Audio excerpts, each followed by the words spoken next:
I spent a lot of my 20s actually, expanding my own emotional intelligence to realize that there's more emotions than two, and it's okay to have them. They don't have to have a judgment behind them. So it was a really big push for my own self-awareness and building my own resilience. And so when I found a company that wanted to help provide that awareness and that education for kids at different ages, I really loved being able to connect to that mission and now to help continue that mission forward. So just to start off, JD, I want you to talk a bit about your title. So I saw that you have people-focused engineering director as your title. I want you to kind of just dive into that. Well, thanks for having me here today. I'm excited to be part of the conversation, and I love that you called this out because it's one of my favorite parts of what I do. So the people-focused part of my role is the fact that people matter. As engineers, we aren't a machine, we aren't a production line, we're not just cogs working, but it's people that are actually doing the work and doing the job. And so what it means for me is that I believe the best use of my time is to ensure that the people I work with are thriving, and that they're set up for success to work well individually and on a team. That means being challenged, having a collaborative environment where they get to have a voice, and when they use that voice, it's heard and responded to. And I think what that does is it allows us to have the best setup for individuals, for a team, which then produces a great output for the company. And so by putting people first, I'm still building a really good output for the companies I work with, but it leverages the individuals as who they are personally, and really sets them up for success at this company, but also for long-term growth. We're going to talk a lot more about how you guys are leveraging technology, even AI in kind of achieving that goal of developing more resilient students, educators, and eventually, communities. Before that, I want to introduce my co-host for today's episode. I have with me Courtney Bledsoe, who is from the customer success team at Zasmic, and she's worked for as long as we know with Aperture Education. So I'm going to let Courtney kind of take the lead on this and talk a bit about her experience working with Aperture Education and JD, and share some of the highlights from this journey. Thanks, Aram. So lovely to join today. And I really enjoy working with JD and her team at Aperture Education. I actually have been working with this group for almost 3 years now. Aperture Education came to us through the Google Cloud credits program, and we were really happy to see their explosion and success because of the credit program offered by Google Cloud. They were founded before 2020, and I really want to highlight how during COVID, Aperture Education was a key component to a lot of students across the nation, and they were getting requests even from government education programs to the schools as well, because of the requests that students needed during such a pivotal time in children's lives during COVID. It's been great to see the success and growth of Aperture Ed over the years. And I just really appreciate working with JD and making sure that they are finding success on Google Cloud. My role with them is a customer success manager, and JD can come to me with any questions. I work directly with Google as well. And so she can come to me with any questions, whether it be a service engagement they may need, questions about the services they're using on Google Cloud. But I really love this company. I love working with JD. And I also want to highlight that this company also was women-led. And so it was founded by women. And I think that's a really important highlight, that, when we come together as women, that we can create beautiful and wonderful things that help our nation and our community and the children that need so much help in this social emotional learning space. As part of my job, I would say that we were really able to get Aperture Education immersed into Google Cloud because of an enterprise agreement that we put together before JD took on this role with her predecessor, and it's called a subscription agreement, and it was in the education sector, and really we were able to have their growth and their usage on Google Cloud because of this agreement. And I wish that Google still had this agreement in place, and it's no longer available, but I still enjoy working with this group as a startup and just continuing to see their growth on the cloud. Aperture Education really had amazing growth to use of committed use discounts that Google Cloud offers. JD took advantage of that. After the subscription agreement ended, we found ways for their compute spend to be decreased because of the great incentive that Google offers with committed use discounts. And she can talk more about that in a little bit. I think, JD, do you have any insights about working with a partner and using us on, as a partner with Google Cloud? Do you have any insights there and how you have appreciated the partnership? Yeah, no, great question. This was a new space for me. So I hadn't worked with Google Cloud for a few companies from a platform standpoint, but then coming here, I've never worked with a partner with Google Cloud in the past. And so this was the first learning for me on Zasmic and what the integration was and how that was working. And I, like you mentioned, my predecessor, and she raved about this relationship and this connection, and was really helpful to be able to help transition that from her to myself as we were making that transition. And to call on a couple of the details here is it just allows me to be really comfortable with, I don't know what this is, but I have a group of people that let me help answer those questions really quickly. And so we can come together, we can brainstorm together, we can answer the different things, because every platform always has its unique parts to it. And it's different things that you have to, know this little detail or know that little detail. And I don't retain all of that information in my head, nor do I want to. And so it's really nice to be able to have other people that maybe know the specifics or know the details, or even know things to pay attention to. Like you mentioned earlier, when we were transitioning from one financial standing with Google, it was kind of going away, we were going to move to something else. There was a big partnership here when we were saying, what are our options? Can we use the committed use discounts? What's that going to do for us? And I even got motivated and even kind of driven through what's the right steps to take to make sure that we're set up for success with using Zasmic. And so I think it was a really nice integration and a really nice partnership. And it doesn't happen on an ongoing basis. It's not needed ongoing, but it's there whenever needed. And then there's always this check-in as well that's provided so that we're staying on top of the different things that we're actively using. Yes, I love that, the fact that I'm kind of just here in the background, right? And if anything does come up, or if there's an alert or anything like that, you can come to us at any time. And we do work, hand in hand with Google. So you just have a larger account team basically behind you, backing you, and making sure that you do feel supported. So I do appreciate that as well. What has your journey been like, using Google Cloud? I know that you have, used different cloud platforms in the past, and your use of, Google Cloud and Compute Engine and other services and products that you use.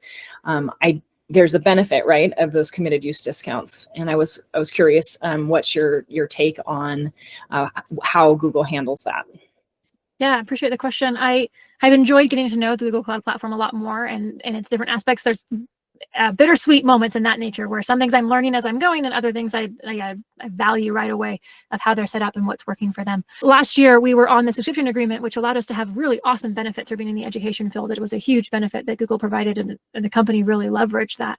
And when that was transitioning to no longer be available for us, it really made us really look down and say, okay, where are we at financially? This is going to have impact. What impact is it going to have? And what can we set ourselves up for success going forward? And so Zasmic was actually someone that really helped me say, okay, let's look at what our options are and say, hey, maybe you should consider this committed use discounts, and kind of helped guide me towards that direction, which was the right direction for us at the time. So it ended up being a space where we were able to make 3-year commitments, because our traffic is really consistent. We vary in the nature. We're a school year. We get really busy seasons. We have busy times of day, but the overall traffic throughout the whole year is pretty consistent. And we have years of data to know how consistent it is. And so being able to say, hey, let's commit to that for 3 years. We know we're at this level. We're hoping from here, we just want to be able to grow. And so if anything, we want to be able to have more committed use discounts going forward. We able to really look at that from that 3-year standpoint. And I actually wasn't paying. I knew we set it up. We were successful. I was looking at it month to month, which is awesome. But then Courtney came back to me and she's like, did you know how much you're saving right now? And I hadn't looked at it from that angle until she came back and said that. And it turns out that we're saving 57% of our cloud SQL costs by using Google cloud by using these discounts, and it's huge. That's a huge number, and so we're saving significant for our company by making that commitment with Google to say, hey, yeah, we're sticking with you, we're working with you, you're a great platform, you're working really well for us, and here's our usage. We know our usage is going to be here or growing, and so let's commit to that. And so we have been able to be a benefit of that every month on month. We're benefiting from that right now, and we'll look forward to doing more so as we get closer to that 3-year mark, or as we continue to grow and want to add more committed use discounts to keep that discount as low as we can. Yeah, you're one of my prime examples when I talk to other customers about the benefit of using committed use discounts. So you're my number one. This is really useful for us. So I'm glad it is, because those numbers are much nicer when I add that 57% discount than before. So the company's definitely leveraging that benefit. Thank you, Google. Yeah, fantastic. Thanks. Now, JD, I want to talk about you're joining with Aperture. So you've been here over a year, and just when you got that opportunity to join, what was it about Aperture that really kind of ticked for you? Thank you for thinking about that. I enjoyed getting to know Aperture through the interview process, but really what drew me in was the product. So being able to work on social and emotional learning and resilience for students. It's an area where I didn't have that depth of emotional learning as a kid. I grew up in an environment where if you were either happy or you're sad. And if you're sad, you should be happy. And that was like the extent of the emotional language in my household. And that was okay. That's what I was given. That's what I worked from. And I was still able to be successful. But my 20s, I spent a lot of my 20s actually, expanding my own emotional intelligence to realize that there's more emotions than two, and it's okay to have them. They don't have to have a judgment behind them. So it was a really big push for my own self-awareness and building my own resilience. And so when I found a company that wanted to help provide that awareness and that education for kids at different ages so that they could have that earlier in their life, because as soon as you have built out resilience, you get that for life. You don't just get it for now, right? Like that's like a skill set that like hangs out with you and is there through the hard times and the good times, right? So knowing that this was a company that really helped focus on a mission that I could get behind and that I could be supportive and help these individuals, both teachers and students, be able to have this information to help leverage their own growth, knowing that growth is more than just academics, that there's so much growth to an individual as they're going through those, school age years, even beyond. And so I really loved being able to connect to that mission and now be able to bring my skill set of engineering and my skill set of working with people to this company to help continue that mission forward. It's funny that you say that about, like when we grew up, correct, right? Like that's what it was. And I've just seen that through my own kids too, being able to pinpoint, okay, this is how I'm also maturing, right, in my emotions. Yes. So. And it's a constant learning space, right? Like we don't ever kind of stop growing and stop learning. It's just where we're at in that journey. And this just adds something to the kids' journey at a different time than maybe I got it. And you could talk to people all across Aperture, and we all have some story as to how do we connect to the mission. And a lot of people have it because their kids are in schools and they get to see that benefit right away. Some of us have my stories like mine where they didn't get the skill till later, and so they're excited to be able to help bring it forward. But all of us have some version of how do we connect to this mission. And it's really interesting because I have an because I have a technology background, not an education background. I'm used to working at companies that are very male focused and male heavy in the nature of how many quantities of people there are there. And so, you called out Courtney earlier that this is a female-led company. When I came to this company, it was very surprising how many women worked at this company. Is drastically different from the last several companies I had worked at, because not only are there female-led, female founders, female executives, but it's also found in all of the other departments as well. And part of that is the nature of the mission. It is children focused, and it is, has this mission that a lot of women can get behind. Not that the men can't get behind it as well, but that it was a change for me to come into an organization that was more women than men. And it was noticeable in so many different meetings and situations where I'm used to being the only female. That shifted on me, where there was maybe one or two males when there was a group of women in the room. And so it was a very nice transition to see as well, which is a unique part of working at this company. I love that factor. Thank you again for highlighting that. Yeah. Yeah, and I mean, I'm sure everybody who's worked on the product definitely has that sort of attachment to the vision. But even as someone who just found out about the company, a month or so ago, just going through the kind of work you guys are doing, the outcomes the product is kind of looking to achieve, I think it kind of pulled on a few strings within my heart as well when it came to my own education. I think it's something that's connected. So like connected to everyone's life. So the stakeholders in this aren't just the people working on it, or even just the students who are part of it. It's the teachers. It's also the parents of the and the families of these people. So it's. I mean, I would say there's no one who is not affected by a product like this. It's like one of those. It spreads across the globe. It's boundless. Let's put it that Yeah, way. I would say that like this is one of my accounts that I keep a close eye on, just because I have a personal interest in like how I want this to be so successful. So just because I think, we all come from a place of making sure that children are heard and, and that their emotions and their needs are being met. So I have a couple, like 5 companies that I just like want to make sure that I keep an eye on and making sure that their growth is continued. Wow, fantastic. So before we move on to a bit on the technical side of this conversation, I want you to, for the listeners, just roughly talk about what the DESSA system is, and what you guys are doing. Yeah, no, I love to be able to talk about the product itself. So the DESSA is an assessment, but it's focusing on social and emotional learning. So what it does is it it assesses for resilience, really is what it's looking for, across 6 different competencies.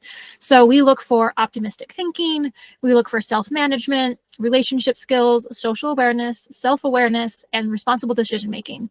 And we look across all of those competencies, and we were able to give a competency score for each one of those, as well as an overall score for what is their overall resilience. And we do this in a couple of different ways. So we have middle school students and high school students who are able to do a self-assessment. So they can fill out the assessment themselves and get data right away. We tell them what their strengths are. They're able to set challenges to say, yeah, I want to continue growing my strengths. I want to get better at my strengths. As well as we tell them the areas that maybe they're not as strong in, and maybe they want to focus on those ones instead. And so they get the information to be a little bit more self-led. They're at that age where they can be, and they can build those skills a little bit more on their own, especially since they're in environments where they don't have one teacher anymore. They have multiple teachers that are focusing on different aspects. This gives them the controls to kind of manage this and move this forward on their own without having to be driven by the teacher as much. The other side of this is we also provide this for the teachers. You think about like an elementary school teacher. They usually have a class of 30 or so students, and those kids can't do a self-assessment. And so the teacher comes in, and we want to provide them a really successful environment for them to fill out this assessment for all of their students at one time. So we want to make that quick and easy for them, but also be able to give them that data so that they get to look at it afterwards, and they get to have the data that's individual for each student, but they also get to have the whole classroom as well. So after they take the assessment, they get the data to be able to see how the class as a whole is doing, and maybe they have strengths in certain competencies, and maybe as a classroom they're low in a particular competency. So they might notice that they're low in self-awareness for the whole classroom, and we provide them strategies that they can use right there to integrate into their everyday teaching to help leverage the entire class to gain that skill and improve that skill and practice that skill. And so they can do that for a whole classroom, they can do that for an individual student.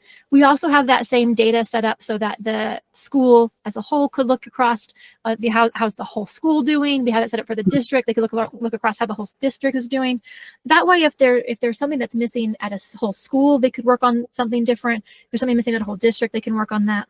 And then we really break it down to say, sometimes it's not a classroom, sometimes it's just the individuals, and say, hey, this individual, for whatever reason, needs some help and support in this area. And then they can really focus it on smaller groups as well to help really build out and develop that skill. And the DESSA, the whole thing is really focused on strengths. We're really backed by that strength-based side of things, so that when we're speaking to students and we're speaking to the individuals, we really continue to focus on their strengths and build themselves up versus tear them down by using the system as well. I love the fact that it could be just automatic, right? Like you're right there, you get that assessment pretty rapidly. Is that correct? Yeah, you get the results right away. Yeah. So as a student, they get it right after. As a teacher, you can get the results right after, but usually they do the whole class and then look at the results as a whole, just so that they can continue to go through the process, but they do get the results right after at like a high level set. That's amazing. Yeah, and you guys have been doing this for a while now. So could you just talk very kind of briefly about the kind of outcomes you've seen in districts and schools? What has been the outcome of using the DESSA system? The DESSA's been around for a long time, and and we've recently just renormed it so that it's got post-pandemic updates, and we've kind of renormed it for the world we live in today has shifted a little bit since COVID, and so we've been able to set that up, which has been really nice. But to speak to some of the things that we've noticed, right? So it's interesting because we'll work with different schools at different times. So we had, COVID was a really big push for us to work with more schools because they had a focus within the school set to kind of lean into the product itself and realize that there's more than just academics for a student and kind of leveraging that. But what we do is we provide historical data to all of these districts. So some of the schools were with us for years. So think about a student that comes in and they maybe start in 2nd grade and they work with this district as they go through this whole school year. They get that information in 2nd grade and 3rd grade and 4th grade and 5th grade. And so they can see their own growth and development throughout their school development as well. So the teachers get that information historically of like where the student was and where they're going. And it allows districts to really say, let's make a big shift, let's make a big change, but let's know what we're shifting and let's be able to measure it. So sometimes you might have an initiative that you want to do, but is it the right initiative? And are we actually making a change on that initiative? And our system helps provide that data to say, yeah, you are looking at the right thing, because here's the results of the study that says, yes, that's the area that's best for your school. And then you can remeasure that. You can remeasure that in a few months and see change. So we have PhD individuals in our company who do scientific research that verifies the DESSA itself, but also verifies the studies that come from that. And we've proven that you can make an impact on an individual's resilience in just a few months. And so from a school's point of view, right, they could test in say September or October, that's our busy season. They could test right then and get some data and realize, oh, we're a little lacking in a particular area here, that we want to be better, we want to be stronger in this area. They could really set an initiative out, and in March they could reassess and realize that they have made a shift and a change for so many students across the entire site. Incredible. Yeah, incredible. I mean, I wish I had DESSA at my time, but anyway. Don't we all? Joining the company, and even people that I interview and I hire, they're like, can I take the test? Can I take the assessment? And I absolutely did. I absolutely came in and I was like, let me just fill this out I'm just testing, right? But I'm just going to fill it out for myself. And it's really interesting to get that information, right? Sometimes it matches your self-awareness that you already have, but it breaks it down into categories that I don't always think about, those competencies. So it's really fun, even as an adult, even though the assessment's really set up for kids, I can still take it as an adult and get valuable information. And so I love it when a new individual joins and they're like, can I take it? And I was like, yes, please take it, learn, continue your own development. I was just thinking that. I was like, I wonder if they'll let me take it. We can talk about that, Courtney. Okay, we can talk about that. Yeah, I mean, it's interesting how when we're working within organizations, these are traits which are highly valued, but it's not something, and not just for those organizations, but generally in the success of any individual. But surprisingly, those aren't kind of cultivated and nurtured from an early age and monitored, more importantly. Any sort of changes has to be preceded by the awareness of what's needed. So yeah, it's surprising this hasn't been out there. I mean, you guys you look like you want to say something, so I'll let you go.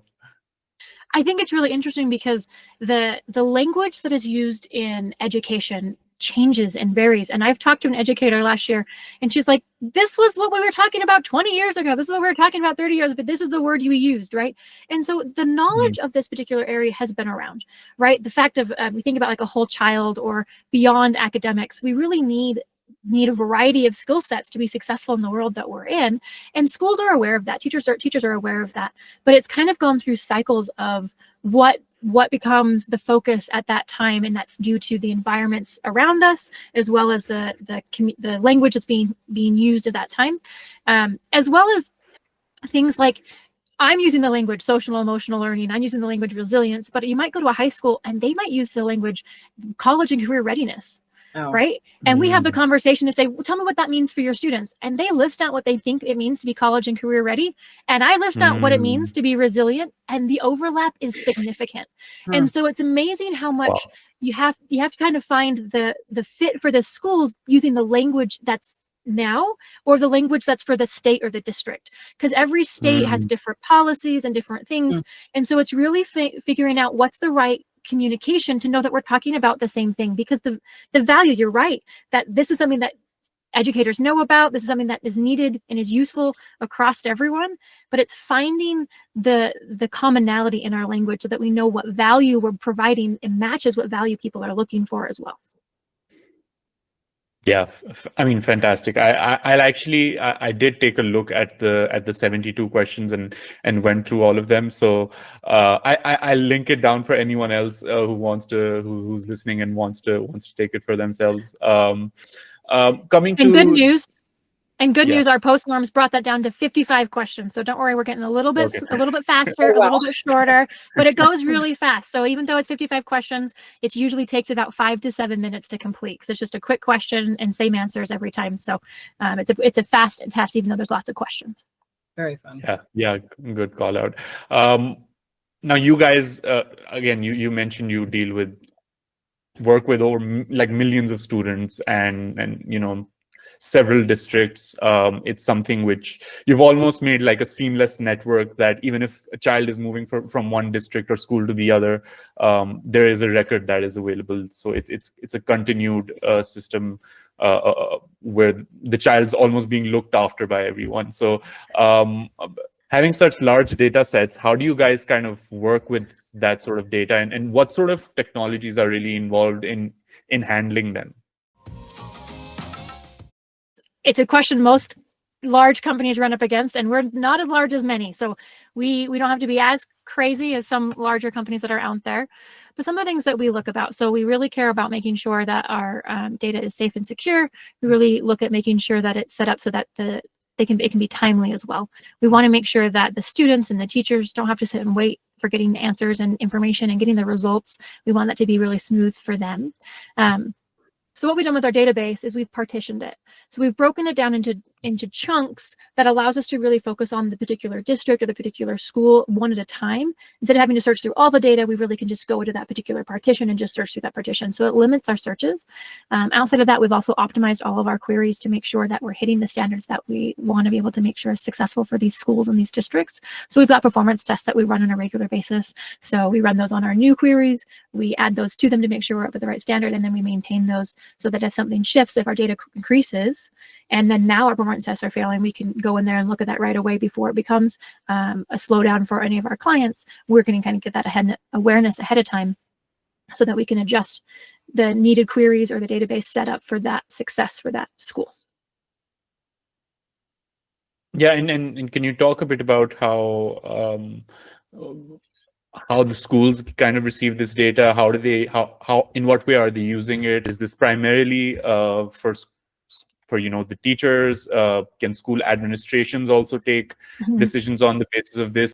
But the data as a whole, so we'll start from the beginning. We need the ability to know the school, the teachers, the students to be able to be successful, to connect student to teacher, to connect who's going to be helping take the assessment, who's going to see the data. So there's a whole setup that happens initially for us to be able to be successful for allowing the data to be transparent to the right level, but not beyond.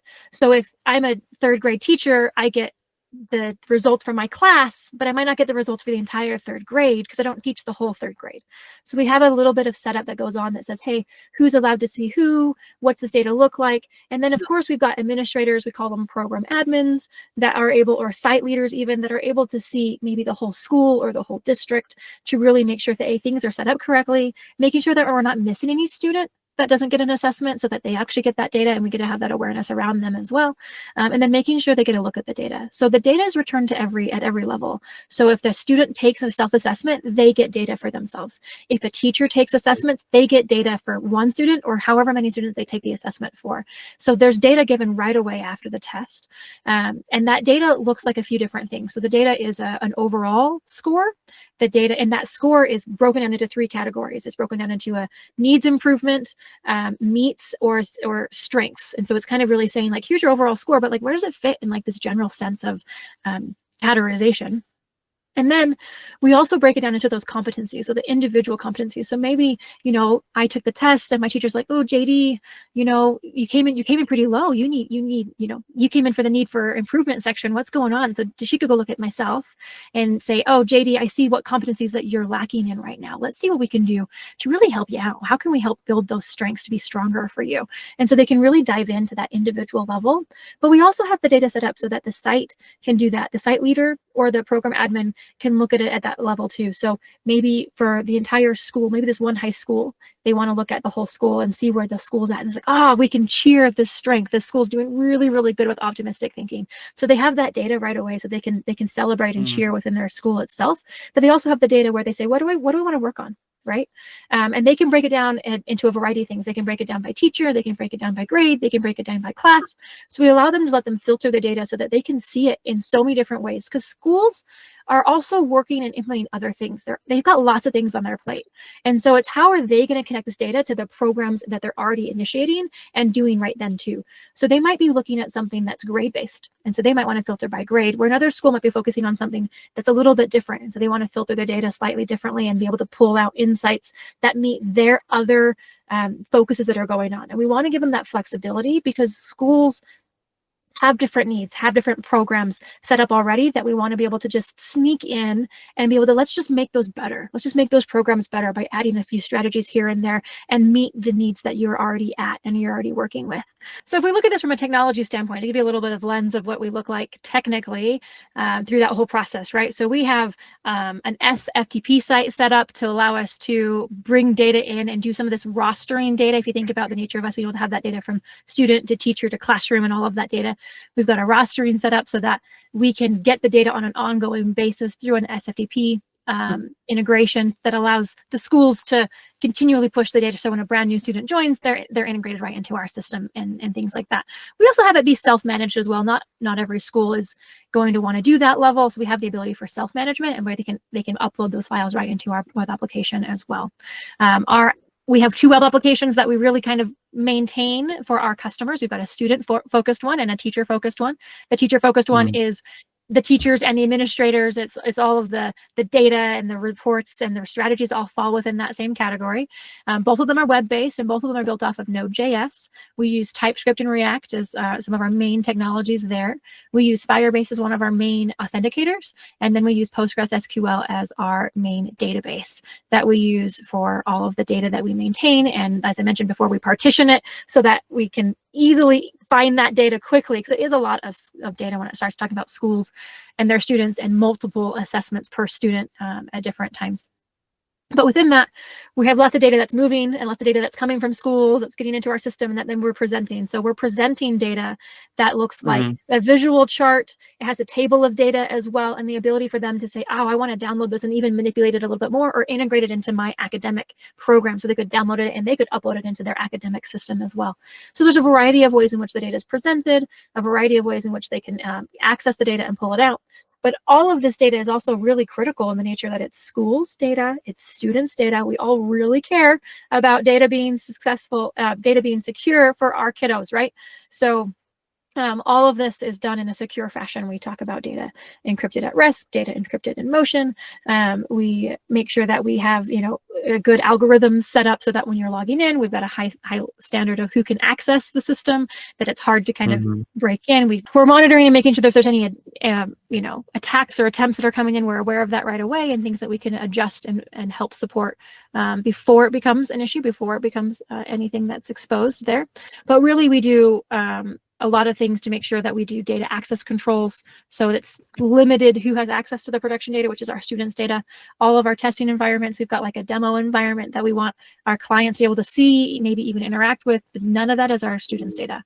So we do a lot of setup and data creation that is accurate to the environments that we work in, that's still scattered of information. And we do that in a way that is not customer data, so that we're not showing, exposing, or sharing any of our students' data through our testing platforms, through our demo platforms, or anything like that. We want to be really conscious of who has access to that, limit who has access to that, and then even make sure when we do access the student data, we're doing it in a really secure fashion, and making sure only the right roles are interacting with that data, so that we're not oversharing or overexposing any students' results.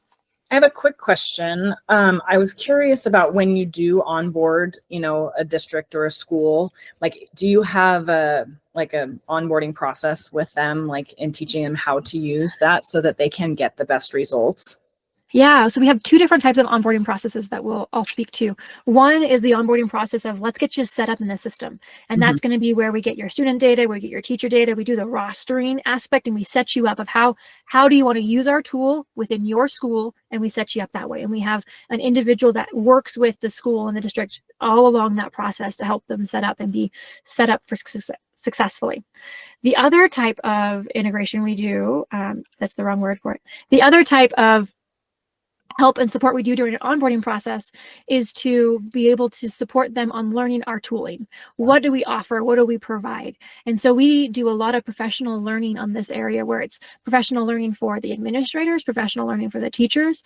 And we have several, I'll call them mini courses, video walkthroughs of what does the system mean? What are you leveraging? What are you getting at? And we do that for the different roles within the system. And they're available day one for these individuals, so that, the administrator can get a little bit ahead before they bring the teachers in, and the teachers can have some access and resources that are at their fingertips that they can kind of leverage.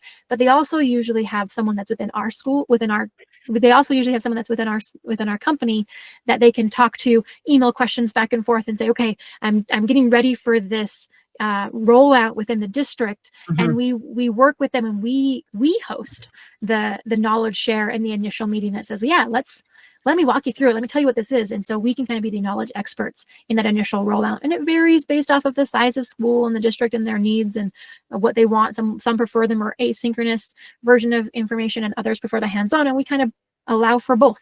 What works best for them, we want to support them in their needs. That makes sense. Thank you for sharing. Yeah. Yeah, you mentioned earlier how, there is some sort of work constantly being done on improving the DESSA assessment as well. You're certainly made it slightly shorter. You've added a DESSA mini to it. I don't know if that's an older thing or it's just something you guys kind of introduced. But I'm just wondering where in the development of this entire program, like, what is that process like? Who are you essentially talking to and getting this feedback from? And then internally, how do you guys decide where you want to take this assessment? Like, what is essentially the goal for making this better? Yeah, great question. And I'll speak to the minis just for a minute so everyone has some context around that. So we have the DESSA assessment, which we've talked about, maybe 72 questions or 55 questions, but we've come out with a DESSA mini, and that's not new. That's before my time. So I can't actually speak to when that came out, but it's been out for a while, and we're really grateful for it. So it's a 10-question mini that lets us do a quick check-in, right? So maybe as a teacher who's doing 30 students, I can do the DESSA mini, do quick 10 questions with each student, and then that will highlight students that need to maybe dive in. Let's dive in and take the full assessment for just a few students, so that we can really break down what that student might need help in and support in across those competencies. So instead of teachers having to take the larger assessment all the time, there's this easy mini that they can take to get the information, and then have a stepping stone into, like, okay, let's get more information for certain students. And so we do have that set up. It's really nice to have set up. The more recent thing that I talked about just briefly earlier, I'll mention again, is the fact that we've done post-pandemic norms, which is really nice to be able to connect our data directly with the current environment we're in, not the environment pre-2020. The environment we're currently in is what we're doing. We've done that for middle school. We're actively in the moment of changing that for high school. We're testing it right now, which is one of the things that we're doing. To answer your question here, is we do active testing. So as I mentioned, we've got our R&D department is full of individuals with PhDs. Some tech companies, their R&D department is the engineering team. Right. We are a little bit different in that nature. We have an engineering team, and don't worry, we also want to push the bounds of making sure we're on top of the new technology and what are we using and are we set up for success. But then we have these PhD individuals who are focusing on scientific research to make sure that we're set up for success as well. And I love this part of our company because not very many companies are that backed and that proven of what works and what's successful for our students today. So I think it's really useful. And one of the things that we're doing to help with these norms and setting up these norms is we've just integrated the ability for us to be able to test right away with our students and get some results right away. So think about it in the nature of this 55 question assessment that a student is taking. We add 1, maybe 2 questions to the end of that question, and then we can look at their research-backed DESSA results with these 2 questions that we added on to the back.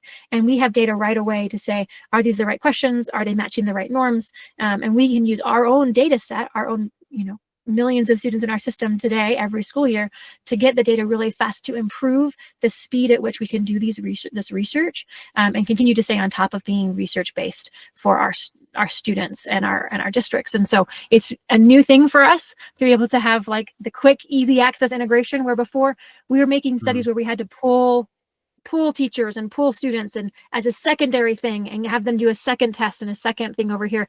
And this has allowed us to make that really seamless, easy, very minimal time for our students and our teachers, but also provides so much valuable data for our research team to be able to use and move and really focus it on different research studies that they want to be able to do at a fast pace and do that. And so that's one of the ways in which we're thrilled about. The R&D team is super excited to take the data collection part, which is usually the largest part of their research, and make that really simple and smooth for them, but then to also use the results of that and have that integrate back into our roadmap, knowing that we get the results from the R&D team. What does that mean for us? How can we use that information to be successful within the platform? And that's where the engineers really come back in and say, okay, knowing this information, knowing what the customers are asking for, let's combine that into a successful, seamless technology platform for them and for their success. It's incredible, like how fast that you guys are able to spit that back out. I mean, really is. It's fascinating. Yeah, I mean, at the core of this is actually, it comes back to the importance of having technology here, because essentially that's what's allowed the DESSA to kind of scale to millions of students and people all over the, not just the United States, but I'm sure it's gone beyond that border as well. It's a really good column that you see that, because lots of different school-based assessments and school-based programs are paper-based. They're scanned on, fill in the bubble, put it in the machine, right? And then the pandemic happened and kids went home. How do you get them a scan from, have them fill it out and get it back and put it in the machine, right? And so over the pandemic, lots of systems, even the standardized systems, the tests for our standardized academics ran into this problem of we aren't set up to be remote, all right? We're not technically based so that we could say, yeah, you could take it with a paper or you could take it with an application. And so we were ahead of the game on that front. Yes. We are technology first, not paper first. And so that really helped us be able to set up success for all schools. Are you in-house? Are you at home? You can take it from either location. And so we've set up for success for that, where other products and other systems have had to kind of try and make that transition and support getting to that during a pandemic situation, which is really difficult timing wise to do that. And so that was just a win that we were already ahead of the game to stay technical up front. I'm wondering how Aperture is kind of responding to this surge of AI and generative AI that's coming up, and what are some of the fears, in fact, which your team is kind of discussing at this point? Great question, and you're 100% right. It's easy access to people now, and if you haven't interacted with AI, you probably haven't just not known it. at some point with lots of companies, but it's useful for you as well. So like, I'm just going to put a little plug out there, go play around with some of these AI tools that are out there. They can be really useful to leverage in your day-to-day work life, write me this really quick like email. I give my quick ugly draft and it makes it pretty. And I'm like, thank you for taking my emotion out of my business email. I needed that today. And so it's useful and it's out there for all of us. And the nice part about that for kids is they're getting it from the get-go. They're getting it from the start of their education. They're going to have access to this, which makes it tricky when you start talking about like plagiarism and how do we now support homework assignments and things like that when we have access to this tool. But it's a tool that we want kids to also use because they're going to leverage that for their life. And if we get them to leverage it early, then they get to have the skill set and the mindset of how to interact with that. And it will help us develop what that looks like over years and years and years to come. So I'm excited about that. But from our company's perspective, we definitely want to be able to pay attention to this area and this field. And what does that look like? And what does it look like for us? There's some pretty classic AI integrations, which are going to be things like a chat bot, where you start talking to someone and you get information in a very timely fashion kind of on the website itself. And there's opportunities for us to consider that and look at that and really, how would we do that differently for a student? How would we do that differently for a teacher?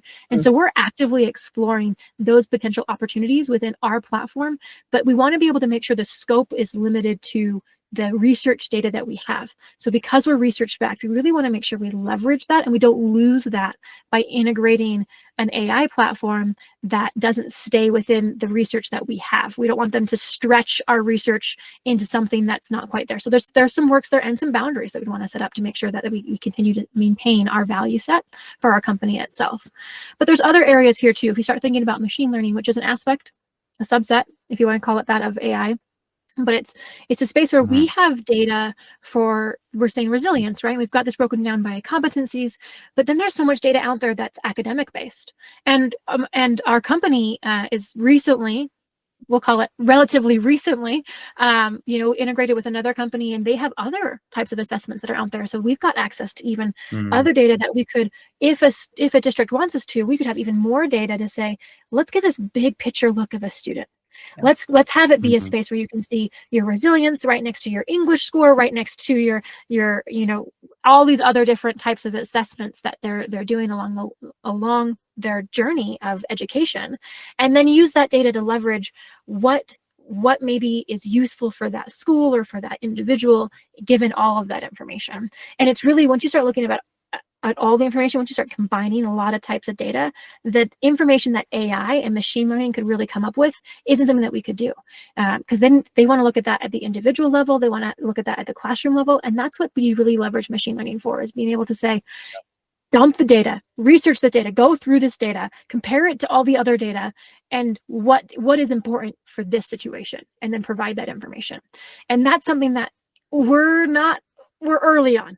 We want to move that direction. The company wants to move that direction. And it's our conversations, it's our thinking. How do we do that? And we're moving down that pathway. Now, hopefully we get there in a timely fashion and that works for the industry and when it's out. But the industry is a tricky one when it's technology, right? I think that's a space that probably other companies are also looking at, because it's such a new tool, and it's a tool now that's at our fingertips, that we want to be able to, our company, as well as other companies, want to really be able to set themselves up for success in providing as much information to our customers as possible. And so I hope that other companies are also thinking about that and looking at ways in which they can drive that mission and that vision forward. And I think with this particular industry, AI and machine learning is going to be a needed aspect of it here shortly to be able to stay in the races. JD, it's been a great experience talking to you. I remember you were worried whether we'll be able to fill in the hour, but we're actually at the hour. So, and it's been a pleasure. I absolutely enjoyed this conversation, and I hope everyone listening did too. Thank you so much for your time, for sharing all your insights and everything Aperture is doing. I think it's awesome. It's impacting millions, billions of lives by extension. So yeah, thank you so much, Courtney. Thank you for co-hosting with me. Wouldn't have been this good if you weren't here. Thank you everyone for listening. JD, any last words? I just want to say thanks for letting me be part of the conversation. Thanks for letting me speak to things that I have passions around and things that I love as well, and be able to speak to the company. I appreciate the opportunity, and I love that you're doing this for your company, and I hope it's successful for all. So thank you very much. All right, thank you. Thank you. That wraps our conversation with JD. What an enlightening discussion. I thoroughly enjoyed it, and I hope you did too. There are a few things which I want to reflect on at the end of this episode, which I took away from it. Firstly, the mission-driven work at Aperture Education. It was inspiring to see how a strong mission focused on social emotional learning drove the entire organization and resonated with all the people that worked there, as well as anyone who was part of the education system. Secondly, Aperture's innovative use of data, especially through the DESSA system, really showed the potential for technology to personalize education, to make it better for students in terms of impact, and also to support their well-being. And lastly, technology and AI is such a major part of our future going forward. And that's why we have this podcast to begin with. The insights into how Aperture is approaching AI and machine learning while still staying true to its research-backed foundation is great. And it's a great example of how we can stick to our traditions and stick to the core of what every business is doing and integrate AI into it and make it a part of it moving forward. A big thank you to JD for sharing her expertise and her passion with us on this episode. It was thoroughly enjoyable and insightful to talk to her. And thank you to you all for tuning in. Join us next time for more on the AI and Beyond for Business podcast. Thank you.